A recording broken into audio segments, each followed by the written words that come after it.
Hello, it's Gill Fielding, and this is what's caught my eye in the media this week.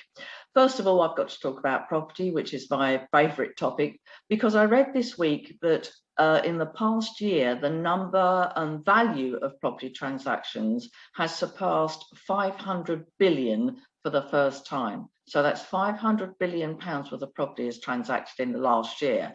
And apparently that's 1 in 16 properties.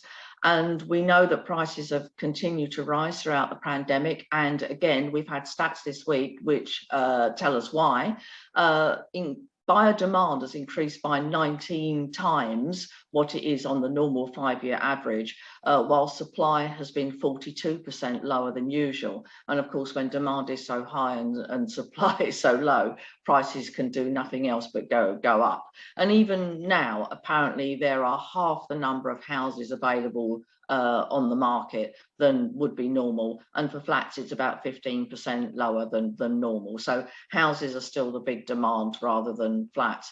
But interestingly, gone past 500 billion for the first time. 1 in 16 people have sold their house, transacted in the last year, and estimates are that it will be probably 1 in 5 in the year to come. Apparently 1 in 5 people are eager or very eager to move house in the next 12 months. So let's see how that unfolds.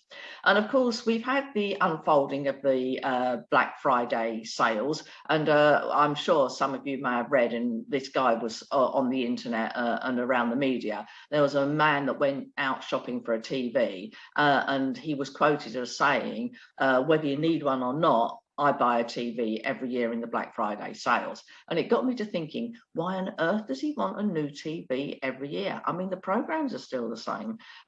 You'll either like them or you won't. So having a new TV isn't going to make any difference. But of course, it then occurred to me that if you bought a TV on a credit card, then and paid just the minimum balance off per month, the cost of that TV could be on his credit card for maybe up to 30 years. And of course, the TV's in landfill long before then, and next year's TV, and next year's TV, and next year's TV, because if he's buying one every year and he's putting that on a credit card, Lord knows what the debt will end up being.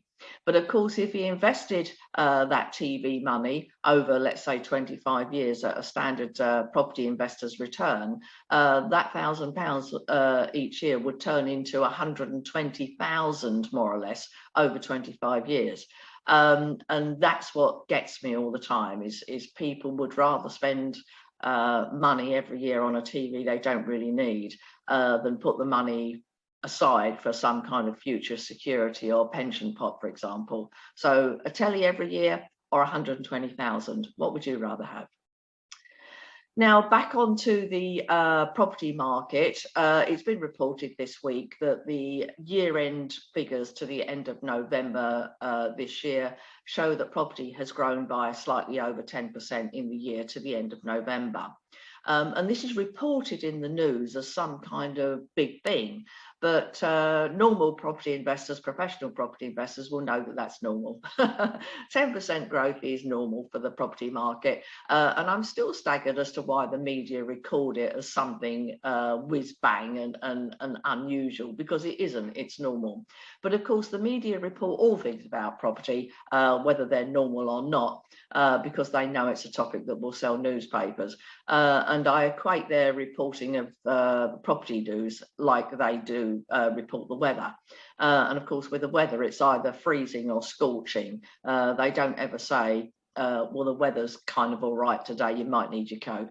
They never report that. It's always one extreme or another. The same is true for the property market. And that's all very well. It sells the newspapers. And as long as we professionals know the truth and what really happens to the property market, that's kind of okay. Now, finally, I want to know who's got my drink, because I read the stats this week that the annual expenditure on champagne in the last year has risen by a third, up to 388.7 million. And again, it got me to thinking, now, I don't drink champagne, and I can tell you categorically, I drank no champagne at all during the last year in lockdown.